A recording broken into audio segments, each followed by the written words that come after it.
Well,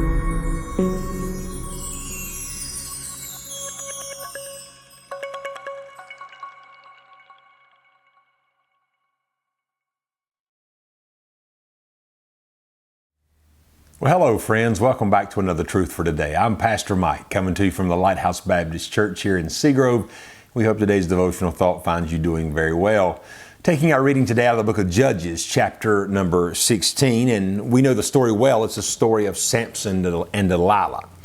And you and I know that Samson was a man that most likely did not have the physical stature that's associated with strength, because everybody wondered, how did he get so strong? He was a man that was probably looked normal, but his strength was no doubt something that was supernatural. And in Judges chapter 16, he has found this woman by the name of Delilah, and she's very attractive to him. He knows he's not supposed to have her, but he's kind of still flirting with the idea of making her his. And in the text, it's interesting in verse number 6, because when we pick up this chapter, he is with her, has his head laying in her lap, and she begins to question him. She wants to know, where does this strength you have come from? And the Bible says in verse number 6 of Judges 16, "And Delilah said to Samson, Tell me, I pray thee, wherein thy great strength lieth, and wherewith thou mightest be bound to afflict thee." I want to point out something here about how the adversary works against you and I. What Delilah wanted to do is she wanted to separate Samson from whatever gave him his strength. So she begins to go through this process of questioning him, and she kind of taps into his emotions when she says, "If you really love me, you'd tell me." And to the baser sort or needs of man, she kind of appeals to him several different ways. But for the child of God, understand this, that the entirety of your Christian experience, the adversary is always going to be trying to separate you from where and what you get your strength from. And here's what you and I know. Our strength comes from the Lord.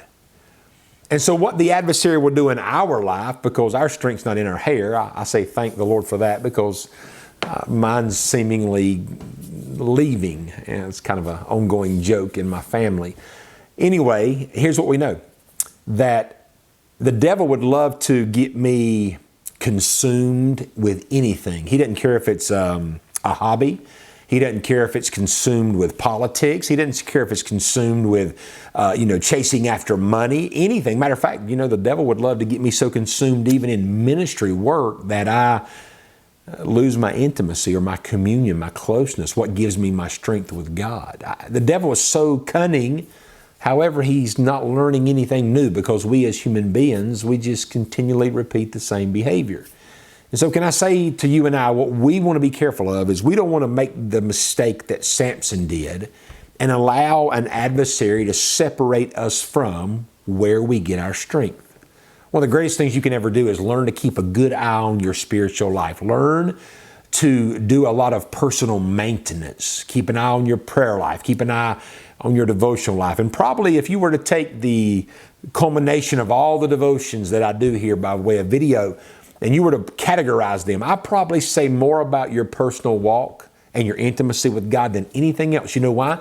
Because that is the ultimate foundation and key to a successful Christian life. There is no Christian life that's going to thrive if it's not abiding in Him. To abide means to stay, to be consistent, to walk with.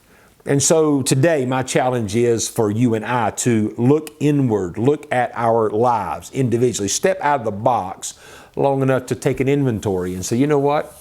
Is there anything right now that's trying to separate you from what gives you your strength? If you find there is, can I say the greatest thing we can ever do is deal with that expediently. Let's just say that our walk with God was here and something come up and took that from us. We need to reprioritize and make sure that that walk, that intimacy, that close, where we get our strength from is always at the very top of the food chain. Hope today's devotional thought will be an encouragement to you. Hope it lifts your spirits. And more than anything, I really hope it, if need be, it helps you reprioritize the things that are most important. Don't let anything steal you away from where you get your strength. Ultimately, that would be your closeness with the Lord. Hope today's devotion is a blessing. May the Lord richly bless you today is our prayer.